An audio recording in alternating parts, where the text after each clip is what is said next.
ყოფილი პირველი ლედი სანდრა ელისაბედრულოვსი სოფელ კორცხელში ადგილობრივ მოსახლეობას შეხვდა. შეხვედრა იმ სკოლის ეზოში შედგა, სადაც 22 მაისს ადგილობრივი თვითმმართველობის შუალედური არჩევნები გაიმართა. პარტიის ლიდერის დავით ბაქრაძის თქმით, დღევანდელი დღე ძალიან მნიშვნელოვანია, რადგან კორცხელი არის გამარჯვების სიმბოლო.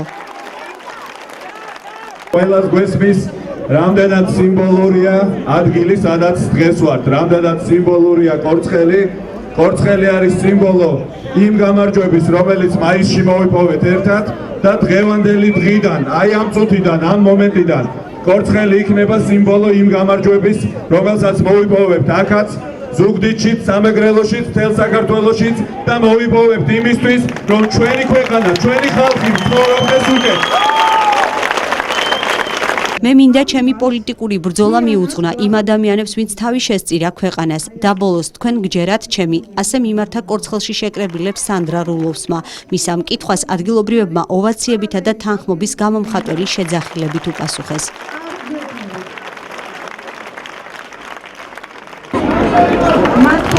Pani მოსამორე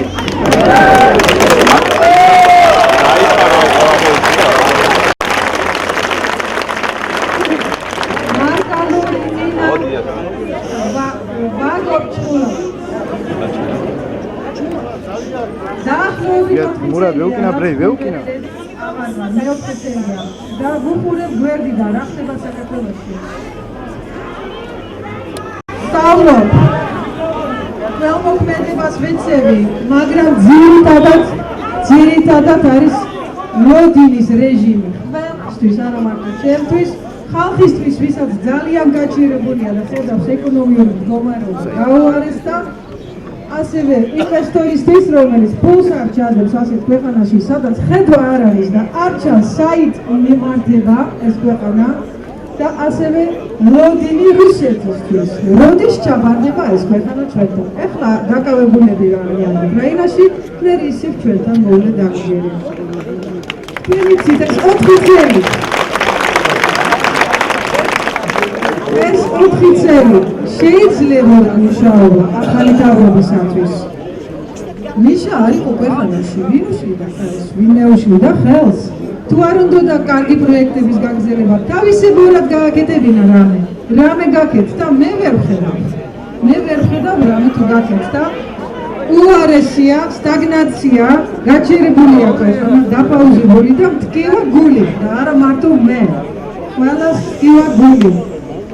ამერიკაში რომ ვიჯექით ტაქსში და ძღოლმა რომ მკითხა რომ გაიგო საქართველოდან ვიხარი როგორ არის საქართველო მიშას მერე ეს ძალიან ჩემზე იმოქმედა ესე იგი ასეთი სერიოზული განცდა ქონდა კაცს უცხოეთში არის ხო აღმოსავლეთ ევროპიდან ჩამოსული კაცი ჩვეულებრივი იქაური ადამიანი როგორ არის საქართველო მიშას მერე და მე ძალიან სერიოზული პასუხი გავეცი ცუდად ძალიან ცუდად ამ დღას კიანას გლახა სიტუაცია არის.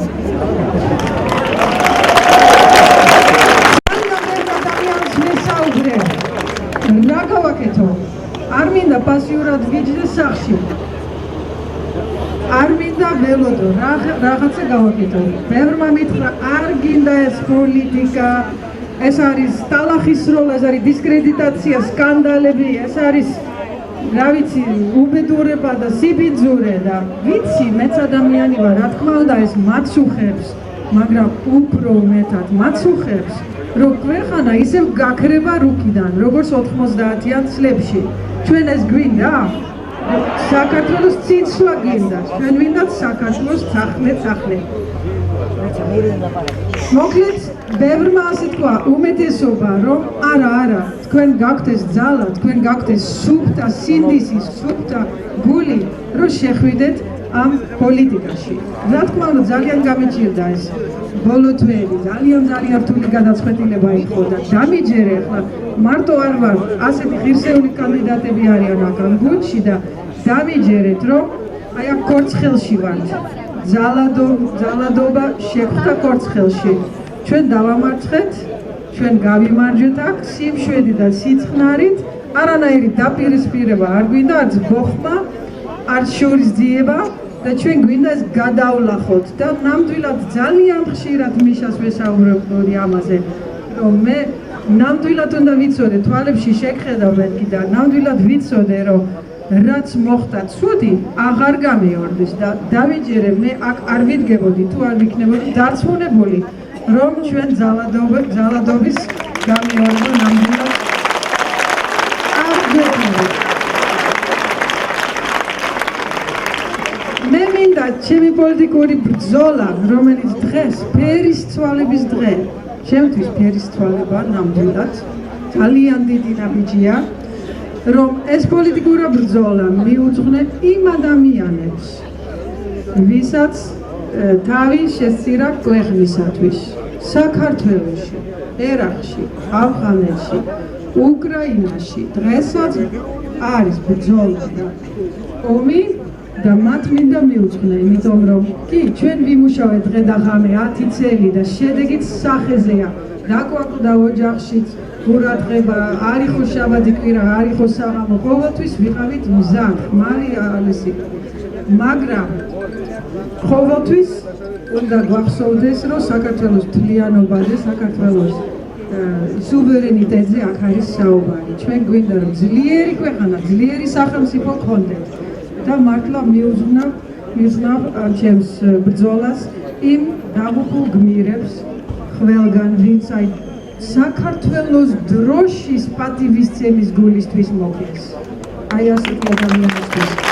მათთან შედარებით ჩვენი ბრძოლა არაფერი არ არის და მინდა გაგახსენო კახაბენდუკიძის სიტყვები, რომ ბრძოლას ვერ მოიგებ, უნდა აუცილებლად უნდა იბრძოლო, ვერ მიაღწევ ვერაფერს თუ არ იბრძოლო.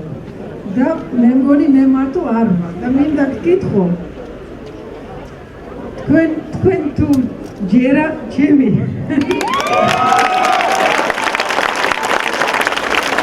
თქვენი სიტყვა ჩემთვის ნამდვილად გადამწყვეტია და პირდაპირ ეთერში ვარ და აი ასეთი თქვენმა ერთ კითხვა მივიღო. Genç ipharet თქვენ რაიონს.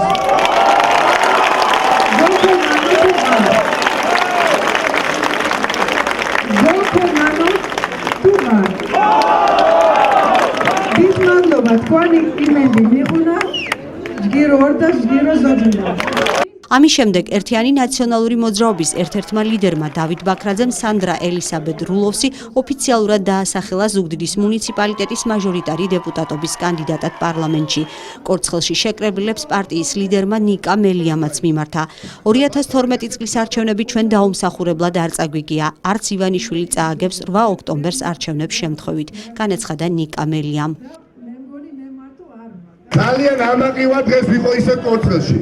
ძალიან მიხარია თითოეულ თქვენგანთან გქონდეს საშუალება ვისაუბრო, გქონდეს საშუალება შევეხო თითოეულ თქვენგანის გულს. მე აქ რამდენიმე ადამიანი ესაა ტრიბუნასთან მოვიდოდი, შეხვდა ის ადამიანი, ვისაც 7, 8, 9 ადამიანი უმოწყალოდ უსწორდებოდა 22 მაისს.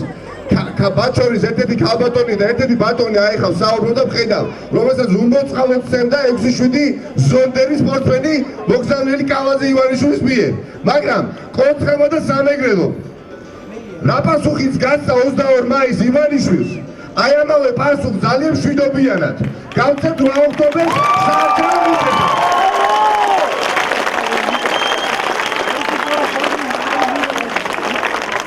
ჩვენ 2012 წელს 2012 წლის არჩევნები დაუმსახურებლად არ წაგვიგია.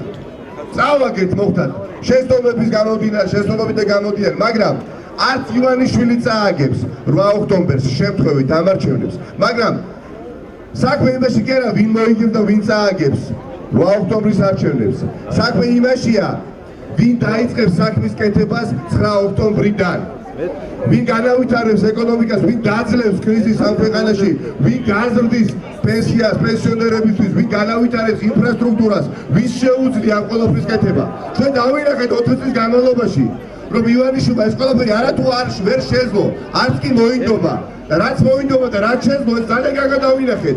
მისი ბიზნესის განვითარება კიდევ უფრო თქვენის ხარჯზე, ჩვენი მოსახლეობის ხარჯზე და ამიტომ ბატონ ივანიშვილს მილიარდერ ოლიგარქ ივანიშვილს 8 ოქტომბერს აი აქედან კორცხელიდან ვეუბნებით, რომ აუცილებლად გადავიყვანთ ოპოზიციაში და ძალიან მშვიდობიანად ჩვენ დავწესავთ სიმბოლოს დავიწყოთ ყველა იმ შეცდომას, რომლებიც თქვენ რაც საერთოდ ახსენა, დიახ, სამეგრელოს შვილი ვარ მე და სამეგრელოში მყავს ბევრი ნათესავი, ბევრი მეგობარი და ზუსტად ვიცი, ბევრი კარგი საქმე ვაკეთებ, მაგრამ ბევრი შეცდომას დაუშვით.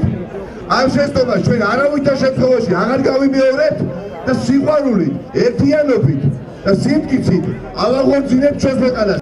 სანდრა რულოვსის გადაწყვეტილებას ერთიანი ნაციონალური მოძრაობის საარჩევნო სიის პირველი ნომერი დავით ბაქრაძე დადებითად აფასებს და ამბობს, რომ სანდრა რულოვსის გადაწყვეტილება მნიშვნელოვანია. ქალბატონ სანდრა რულოვსის ჩართვა ჩვენს კამპანიაში გახლავთ კიდევ ერთი ძალიან სერიოზული განაცხადი, რომ ნაციონალური მოძრაობა 8 ოქტომბრის არჩევნებზე გადის მოსაგებად და აუცილებლად მოიგებს ამ არჩევნებს. მე დარწმუნებული ვარ, რომ ისეთი ადამიანი როგორც ქალბატონი სანდრა არა მხოლოდ არჩევნებში გაიმარჯვებს, არამედ ყველაფერს გააკეთებს, რომ უკვე არჩევნების შემდეგ ქვეყანა მიდიოდეს წინ და ჩვენ მოვიპოვოთ ის ნამდვილი გამარჯვება, რომელსაც ქვია საქართველოს ფეხზე დაყენება, ჩვენი ხალხის პრობლემების გადაწყვეტა და თითოეული ოჯახის უკეთ ცხოვრება. სანდრა რულოვსის თქმით, ქვეყანა უნდა დაადგეს აღმშენებლობის გზას ყოველგვარი ძალადობის, შუღლისა და ბოროტების გარეშე და უნდა წავიდეს ევროპული განვითარების გზით. კვარცხელი არის სიმბოლო, რომ ჩვენ უნდა ვუპასუხოთ ძალადობას სიმშვიდით და გამარჯვებით და მორჩეს შურიზიება, მორჩეს დაპირისპირება, მორჩეს ბოხმა ერთმანეთის მიმართ და ავაშენოთ ქვეყანა. ქვეყანა არის გაჯერებული, ეს ყველასთვის ნათელია და ჩვენ უნდა გავიღვიძოთ, უნდა გამოვიყენოთ ის უფლება, რაც გვაქვს 8 ოქტომბერი დემოკრატიული გზით ავირჩიოთ ახალი თავრობა, ჩვენ მოვდივართ ხელისუფლებაში და 9 ოქტომბრიდანვე ხმალიავლესოთ და გავაგრძელოთ შენებას, გავაგრძელოთ განვითარებას.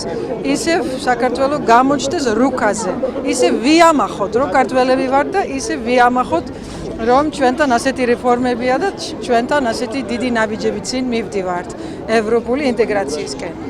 შეხვედრაზე მისული ამომრჩევლები ამბობენ, რომ სანდრა რულოვსი ეს არის სამეგრელოს ხმა პარლამენტში, რომელიც ქვეყანას ჭირდება. იმედი გვაქვს, ყველაფერი შეიცვლება, მშვიდობაც იქნება არჩევნებში. მხარს უჭერთ საქართველოს კეთილდღეობას, ნაციონალურ მოძრაობასთან ერთად. მოლოდინში ოცნება დაგვრჩა. იციან რა გააკეთონ და რა არა, რო იტყვიან, აკეთებენ იმას და მე მინდა რომ ნაციონალისტები იყოს მომავალში ჩვენი ქვეყნის გამთლიანების ერთ-ერთი ხელმძღვანელი, ამავე დროს ამხსენებელის და ყველაფერი. რო შეიცვლება ჩვენი ცხოვრება უკეთესობისკენ, რო ამათ კარგი მომავალი ექნება. სამუშაოები იქნება, ახალგაზრდები დასაქმდებიან და ჩვენც კარგად ვიცხოვრებთ. დიდი კმაყოფილი ვარ. მაქვს მომავლის იმედი. რა თქმა უნდა კარგისკენ. გამარჯვებას. რომელიც გარდაუვალია და აი ეს ნაგავებს მოვიშორებთ რა შეიძლება მალე. დიდი იმედები გვაქვს, რომ ყველაფერი კარგისკენ, სიკეთისკენ წავა. იმიტომ მოვედით, იმიტომ შეიკრიბა დიდი იმედები გვაქვს სანდრასი. გამარჯვების აუცილებლად. სხვა არაფერი. ეჭვი არ გვეპარება. სანდრა რულოვსი კორცხელიდან ტაშითა და ოვაციებით გააცილეს. ერთიანი ნაციონალური მოძრაობის ზუგდიდის მუნიციპალიტეტის მაჟორიტარი დეპუტატობის კანდიდატი საარჩევნო კამპანიის ფარგლებში ადგილობრივ მოსახლეობასთან შეხვედრებს სისტემატურად გამართავს.